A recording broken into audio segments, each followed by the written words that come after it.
And so that's what happens when a game has a high level of dissonance. Now let's look at one that has very, very little, and we're going to go back to Assassin's Creed here. Canadian game, predominantly, developed by Ubisoft Montreal.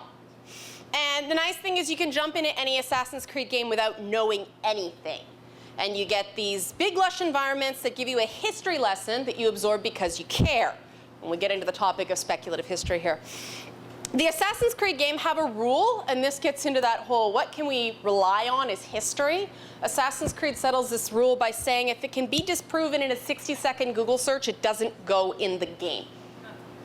But at the same time, it exploits myth history, the gaps in history, and that would drive a rationalist or a realist crazy, since those schools of thought actively discourage speculation without proof. But from a romantic approach, it's perfect. So basically, the Assassin's Creed is the idea that it's a high-stakes secret war between assassins and Templars spanning all across human history. It's a completely far-fetched idea.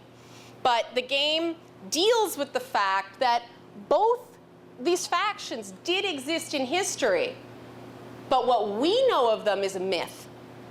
And the assassins on the, I have a new slide, there we go. The assassins are actually, it's funny that Peter brought up the trolley paradox, because the assassins exist to pick the right answer, the one that we don't like to do, over and over and over again. They will kill one person to save lots and lots and lots. Ironically enough, the Aga Khan was just in Canada, and he is actually the modern-day spiritual leader of the people that we believe were assassins. So you can kind of see the disparity there. But the name assassin comes from the fact that way before the 1960s and Justin Trudeau, right-wing rulers were trying to make their left-wing opponents look like stoners. There's actually no proof that the assassins used hash. And then the thing about the assassins is because they're very individualistic, they believe in individual stewardship of civilization. They believe that mastery one's emotions, and therefore one's motivations, comes through experiencing all the good and all the ugliness the world has to offer. And they have a maxim that Lord Byron would have just loved, which is, nothing is true, everything is permitted. To the assassin, society is fragile, and every individual must follow their own conscience. Now that meant they tended to gravitate towards underclasses. So that meant they were frequently at the risk of being completely wiped out, but they also benefit from diversity of thought and tactics. And of course, their antagonists are everybody's favorite conspiracy bad boy, the Templars. That's actually a fictional depiction of the real 11th Grand Master of the Templar Order, but the order's also been dubiously connected to the Ark of the Covenant, the Holy Grail, Freemasons, and George W. Bush. I'm not kidding. They believe, they also want peace for mankind. They want a good thing. They want peace and harmony, but their solution is totalitarianism. Spend one day on social networking and you might think they have a point. People are stupid.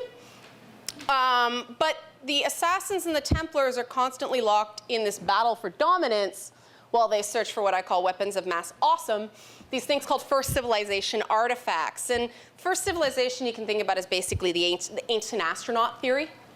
And so they're all sort of running around trying to find these bits of tech called pieces of Eden.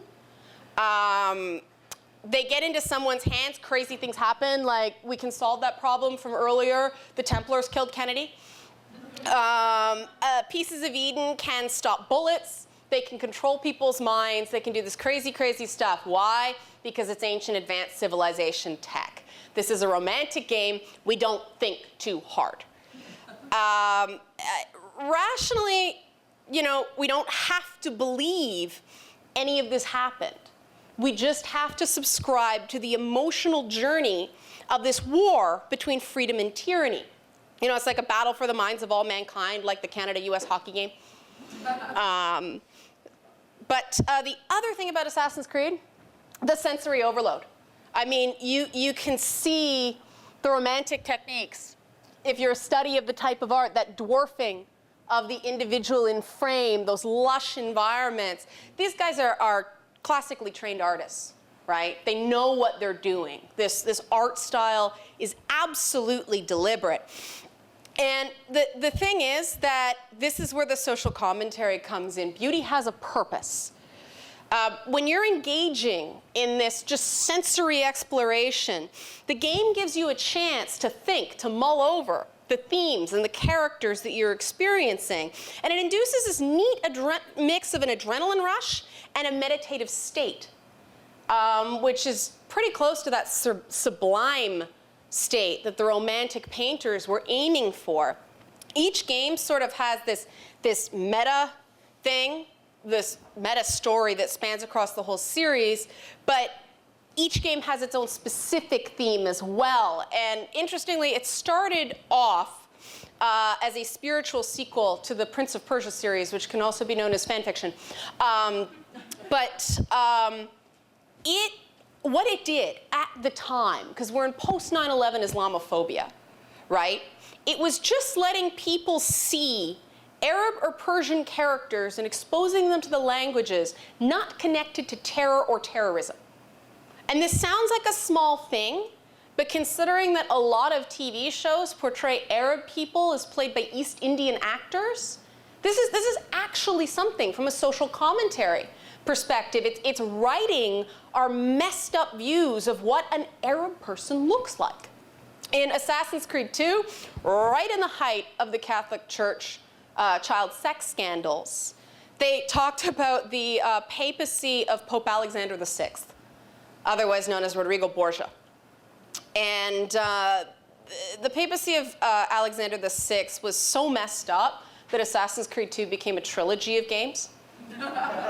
But it was sort of examining what the idea of a Christian state really meant before the separation of church and state.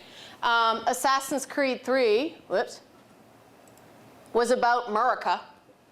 And it dealt with the dueling ideological forces that existed in America since its inception, told by French people, which made it really, really interesting.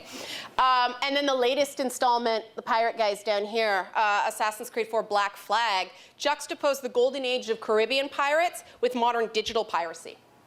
And of course, both these games dealt with the backdrop of slavery. The cool thing was they didn't pigeonhole the black characters in the games as just slaves. They allowed them to be their own people, which is also a big hallmark of the franchise because of that individualism. So we've got all this juxtaposition. What does it mean? What it basically means is it allows the player to examine social issues in the broader context of history. But it does it on the player's own terms and allows them to form their own conclusions. They give them multiple viewpoints on an issue and let you dope it out for yourself while you're running around and climbing buildings and stuff like that. Instead of preaching at the player, they offer multiple viewpoints. And the point thing is everything is valid. It's that nothing is true, everything is permitted. That's an instruction to the player as well as the characters. The Assassin's Creed franchise encourages independent interaction much more than agreement with a given opinion, because true freedom cannot exist without free and diverse thought.